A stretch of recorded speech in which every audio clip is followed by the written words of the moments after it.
بسم اللہ الرحمن الرحیم۔ بھارت کے 4 سفر اور اس کا حصہ دوم، آج اس کی قسط نمبر 19۔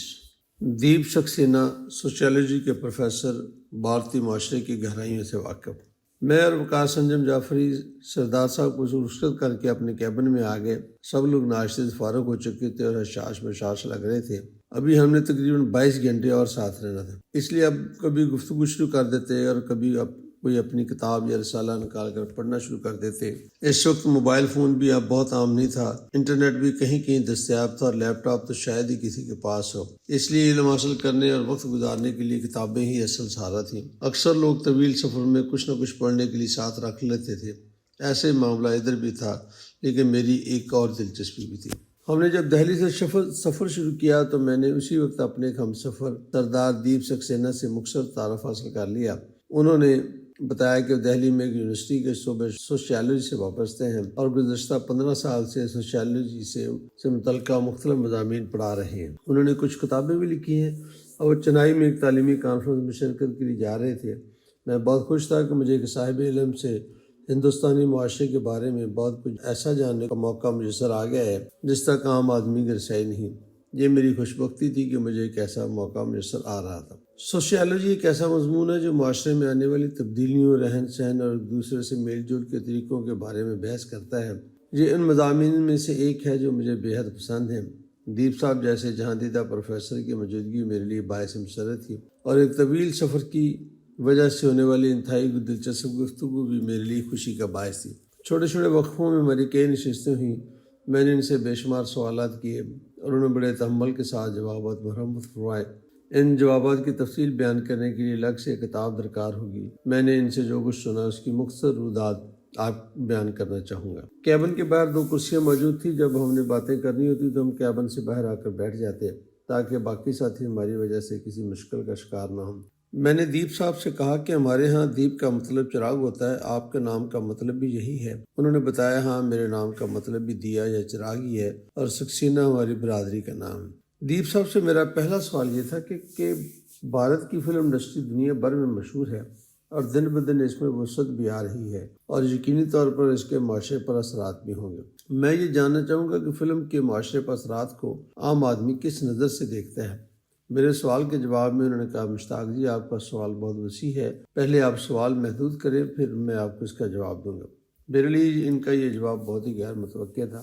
میرا خیال تھا کہ وہ روٹین کا کوئی جواب دیں گے، لیکن میرے سوال کے جواب میں ان کا سوال میرے لیے مشکل ثابت ہو رہا تھا۔ میں بھی تھوڑا سا ٹھٹک گیا۔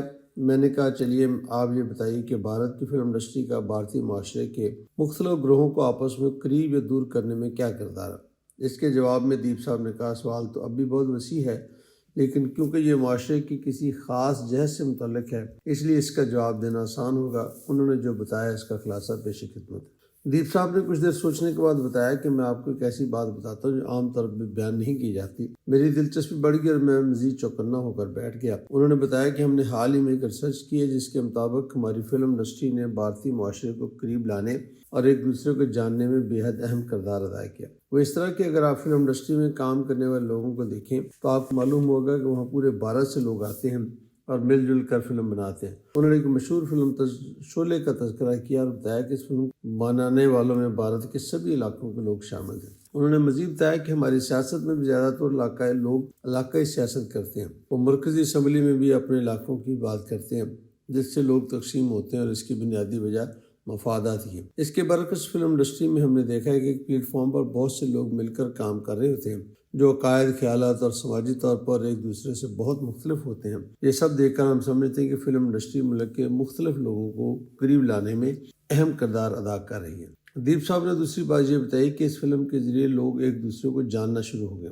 لوگ اپنے علاقے کے علاوہ دیگر علاقوں کے لوگوں کو بھی دیکھتے ہیں۔ اس سے انہیں دیگر اقوام کے رہن سہن کا بھی پتہ چلتا ہے۔ نتیجتاً آپس میں قربتیں پیدا ہوتی ہیں اور دوریاں بھی کم ہوتی ہیں۔ بالی ووڈ نے آسان ہندی زبان میں جو فلمیں بنائی ہیں اس سے لوگوں کی ایک بڑی تعداد نے ہندی زبان کو سمجھنا شروع کیا۔ ہندی جو کبھی ایک خاص علاقے کی زبان ہوا کرتی اب اسے سمجھنے والوں کی تعداد میں بے حد اضافہ ہو گیا۔ دیپ صاحب نے کہا، یہ بھی بتایا کہ ہندو، اردو اور پنجابی زبانیں ایک دوسرے سے کافی ملتی جلتی ہیں۔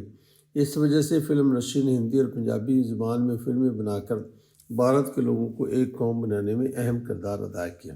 پھر میں نے ایک قدر مختلف سوال کیا کہ آپ بھی ابھی جو زبان بول رہے ہیں ایسے آپ کیا کہتے ہیں؟ انہوں نے کہا میں ایسے ہندی کہتا ہوں۔ میں نے کہا میں جس زبان میں آپ کے ساتھ بات کر رہا ہوں ایسے آپ کیا کہتے ہیں؟ انہوں نے کہا میں ایسے اردو کہتا ہوں۔ یہ جواب سننے کے بعد میں نے ان سے پوچھا میری اور آپ کی زبان میں وہ کون سے مختلف الفاظ ہیں جس کی بنیاد پر آپ نے ہندی اور اردو زبان کی تقسیم کی ہے؟ میرے سوال پر بھنسپڑ نے مسکرا کر جواب دیا کہ جو اصل ہندی زبان ہے اس میں بہت سے ایسے الفاظ ہیں جو اردو میں نہیں ہیں۔ اگر کوئی صحیح ہندی بول رہا ہو تو اردو بولنے والوں کو سمجھنے میں دقت ہوگی۔ مطلب تو شاید وہ سمجھ لیں لیکن پوری بات نہیں سمجھ سکتے۔ اب ہندی کے مشکل الفاظ بھی آہستہ آہستہ ختم ہو رہے ہیں۔ آپ نے یہ محسوس کیا ہوگا میری اور آپ کی گفتگو کے دوران شاید کچھ ایسے الفاظ ہوں جو بھارتی استعمال کرتے ہیں اور آپ نہیں کرتے، جیسے چنتا، شانتی وغیرہ۔ یہ بات تو درست ہے۔ اب عام آدمی آسان ہندی زبان میں بولتا ہے جو اردو سے بے حد مشابہت رکھتی ہے، بلکہ ان میں فرق کرنا بھی مشکل ہو جاتا ہے۔ انہوں نے مزید کہا کہ بھارت میں بننے والی فلمیں پاکستان میں بے حد پسند کی جاتی ہیں